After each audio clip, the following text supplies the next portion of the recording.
बंधुओं नमस्कार। आज छात्र जीवन की यादें सहेजे हुए कुछ वर्ष पहले लिखी हुई एक कहानी आप लोगों के सम्मुख रख रहा हूँ।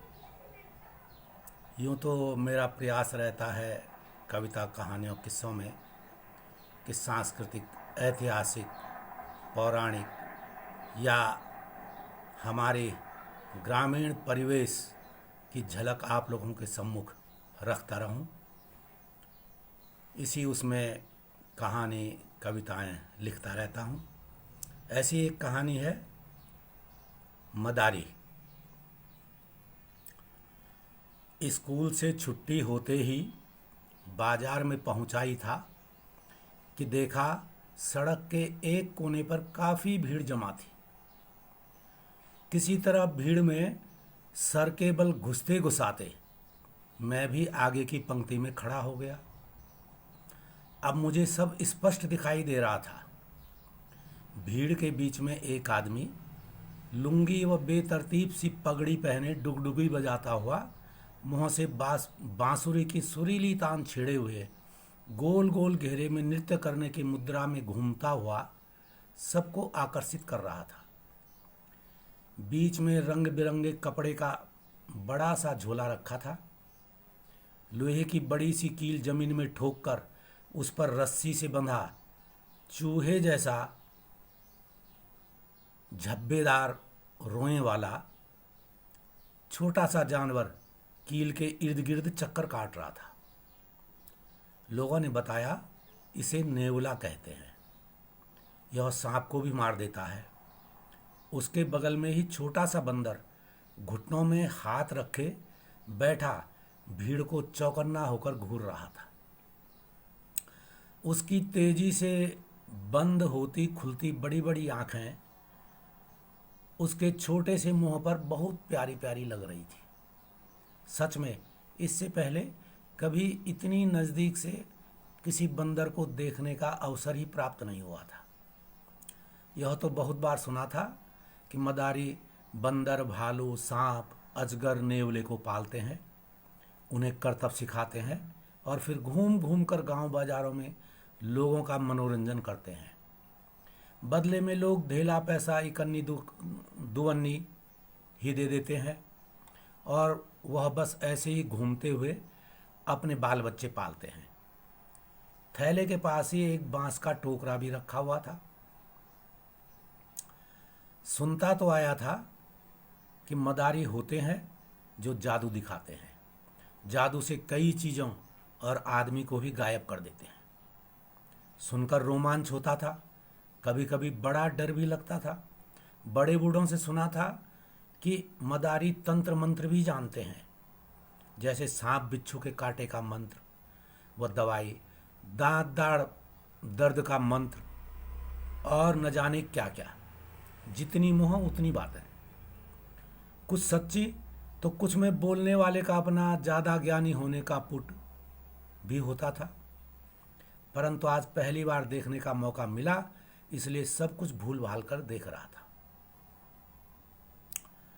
तभी मदारी ने बांसुरी बजाते हुए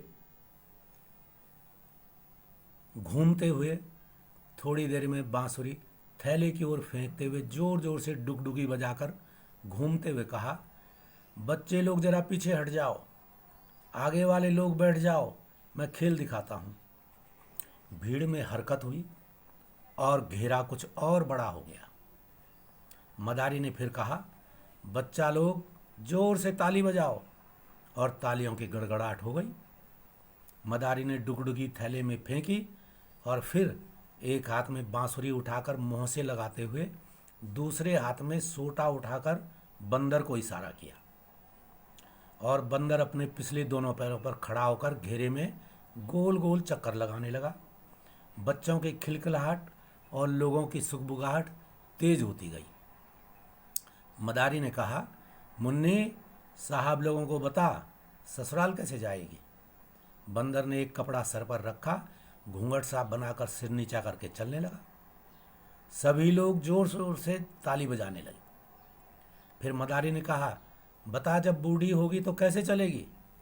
बंदर ने एक छड़ी हाथ में लेकर दूसरा हाथ कमर के पीछे लगाया और झुककर बूढ़ों की तरह चलने लगा।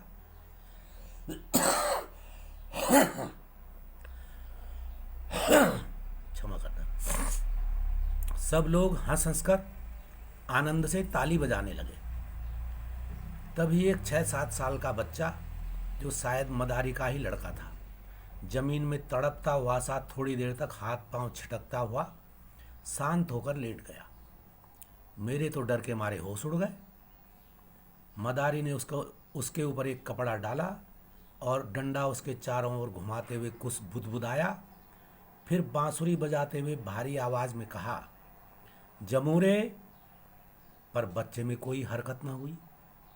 मदारी ने दोनों हाथ जोड़कर चक्कर लगाते हुए भर्राई आवाज में कहा, माई बाप, जिनके हाथ बंधे हैं हाथ खोल दें, नहीं तो बच्चे की जान को खतरा हो जाएगा।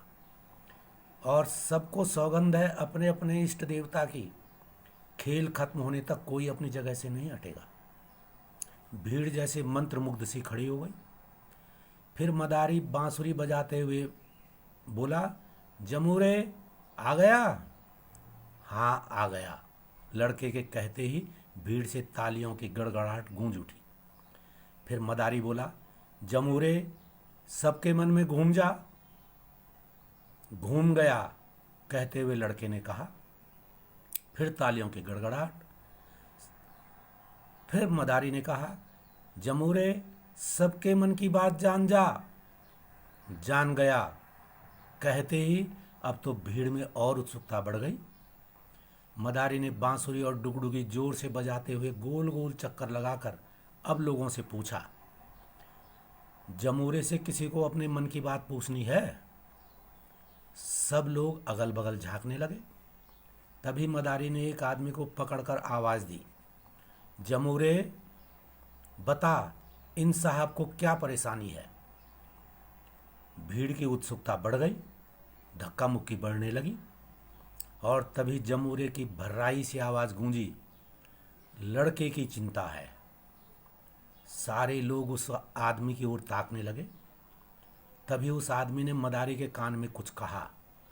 मदारी ने डुगडुगी बजाते चक्कर लगाते हुए पूछा, जमूरे, चिंता हल होगी या नहीं? होगी, हाँ होगी, पर देर से। लड़के के यह कहते ही लोगों की उत्सुकता और बढ़ गई। पर उस आदमी का चेहरा कुछ लटक गया। फिर उसने मदारी के कान में कुछ कहा तो मदारी बोला, जमूरे, इन साहब की चिंता बड़ी है, ठीक ठाक बता। अब लोग आंखें फाड़कर गौर से देखने और सुनने की कोशिश में थे। तभी आवाज गूंजी। वह लड़का बोला, अभी लड़का कुसंगति में है, पर घर जरूर लौटेगा। अब लोगों को कुछ कुछ समझ आने लगा कि शायद इस आदमी का लड़का घर से भागा हुआ है। तभी भीड़ में से घेरे के अंदर कुछ पैसे पड़ने लगे। तो मदारी ने बगल में ही बैठी औरत को इशारा करते हुए भीड़ से कहा, साहिबान, पैसे फेंकिए मत, ये सबके पास चक्कर लगाएगी, जिसे जो कुछ देना है इसके कटोरे में डाल दीजिएगा। वह औरत गोल घेरे में चक्कर लगाने लगी। सभी लोग अपनी अपनी इच्छा अनुसार कुछ न कुछ कटोरे में डालते जा रहे थे। तभी मदारी बांसुरी और डुगडुगी बजाते हुए घूमने लगा और बोला, जमूरे, घूम जा। तभी बांस के टोकरे का ढक्कन उचक कर गिर गया और एक बड़ा भारी नाग फन उठाकर फुंकारते हुए चारों ओर देखने लगा।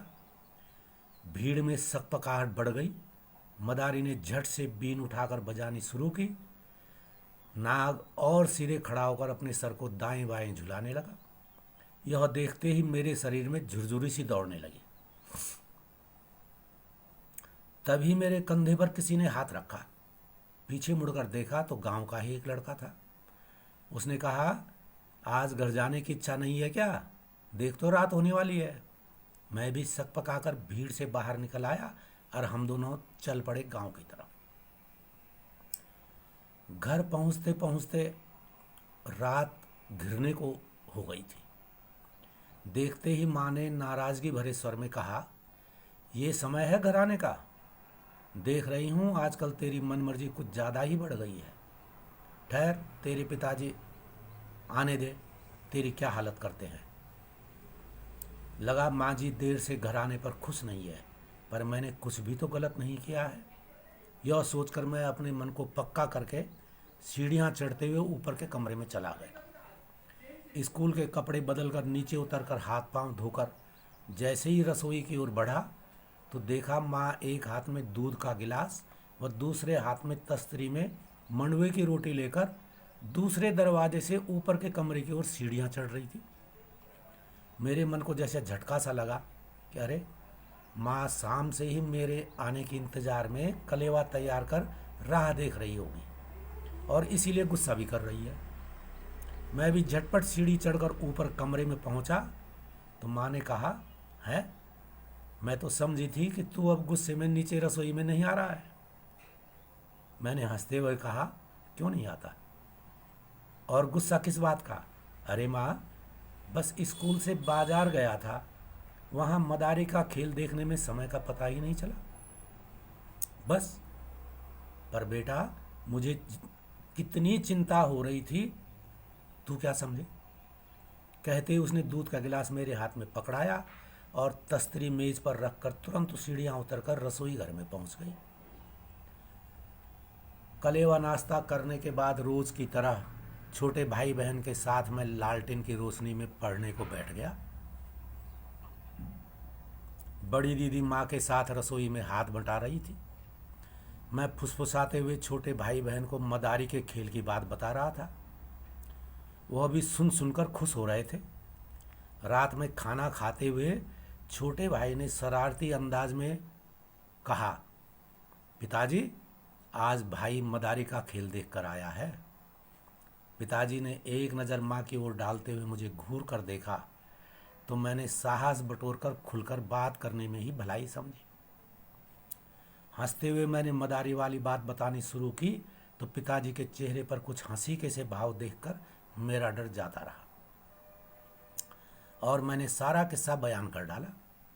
बाहर आंगन में हाथ मुंह धोकर कुल्ला करके पिताजी ने अंगोछे से हाथ मुंह पोंछते हुए अंदर आते ही कहा, तो अब स्कूल से सीधे घर आने के बजाय बाजार में सैर सपाटा भी होने लग गया है। दीदी, भाई बहन, माँ सब मेरी ओर अलग अलग भाव भंगिमाओं से ताकने लग गए। मुझे लगा कि सब ऐसे देख रहे हैं जैसे दोषी को सजा देने के लिए पंचायत के मुखिया द्वारा सजा मुकर्रर करने से पहले साफ सफाई का एक मौका दिया जा रहा हो। मेरे मन में क्या बोलूं, कैसे बोलूं कि उधेड़बुन चल ही रही थी कि पिताजी ने हंसते हुए कहा, अरे ऐसे घबरा क्यों रहा है। फिर माँ की ओर मुँह करके बोले, उठती उम्र है, बच्चों में नई नई चीज़ों के बारे में जानने की इच्छा होती ही रहती है, पर बेटा हाँ, गलत संगति में मत पड़ना। बस कह देता हूँ, मेरी तो जान पर जान आ गई। पहले लगा था कि छोटे भाई ने जानबूझकर मुझे फंसाने के लिए ही बात उठाई थी, पर अब लग रहा था कि उसने भी इसको पिताजी के सामने बतलाने में बड़े भाई की बहादुरी जैसा कारनामा समझकर ही बोला होगा। पिताजी ने चौकी में बैठते हुए कहा, हाँ, यह बात तो है कि मदारी, या जिन्हें संपेरा भी कहा जाता है, मंत्र तंत्र दवा दारू जादू के खेल के साथ ही जानवरों के खेल दिखाकर लोगों का मनोरंजन करते हैं। पर कहते हैं कि वह खेल दिखाते समय मंत्र से लोगों की नज़रें बांध देते हैं। कुछ लोग कहते हैं कि वह हाथ की सफाई से ही चीज़ें गायब कर देते हैं और कोई भी नई चीज़ दिखा देते हैं, और हम लोग समझते हैं कि वह जादू या मंत्र से ऐसा करते हैं। पर जो भी है, कुछ न कुछ तो कला जरूर होती है। अब सुनो, मैं सुनाता हूँ एक किस्सा। एक मदारी खेल दिखा रहा था। लोग खुश होकर तालियां बजा रहे थे। हर बार नया खेल। अब उसने कहा कि देखो, मैं इस हाथी के पीठ के ऊपर से उस पार छलांग लगाता हूँ, और ये छलांग और मदारी हाथी के पीठ के उस पार। लोगों ने खूब तालियां बजाई। तभी जंगल से घास के गट्ठर लेकर आती हुई कुछ औरतें भी खड़ी होकर खेल देखने लगी। एक औरत ने कहा, इसमें कौन सी बड़ी बात है, हाथी के नीचे से तो कोई भी इस पार या उस पार जा सकता है। मदारी ने भी वह बात सुन ली। उसने समझ लिया कि घास में कोई जड़ी बूटी है जो इसको सब सही दिखलाई दे रहा है। उसने कहा, माई तू कितनी अच्छी है, यह घास मेरे हाथी के लिए दे दे और पैसे ले ले, फिर मेरा खेल देख। औरत ने घास का गट्ठर हाथी के आगे फेंक दिया और खेल देखने लगी। उसने भी देखा मदारी हाथी के ऊपर से ही छलांग लगा रहा है। तो समझे, इसे कहते हैं नजर बांधना। अब तो हम भाई बहनों के चौंकने की बारी थी। हैं, ऐसे भी होता है? पिताजी ने कहा, और क्या, अरे एक से एक विद्याएं हैं, एक से एक लोग हैं। मदारी हैं, सपेरे होते हैं, नट होते हैं जो बांस के डंडों के ऊपर ऐसे ऐसे करतब दिखाते हैं कि आदमी सोच भी नहीं सकता। अरे बांस के ऊंचे ऊंचे डंडों पर बंधी बारीक बारीक रस्सियों पर ऐसे चलते हैं जैसे जमीन पर चल रहे हों।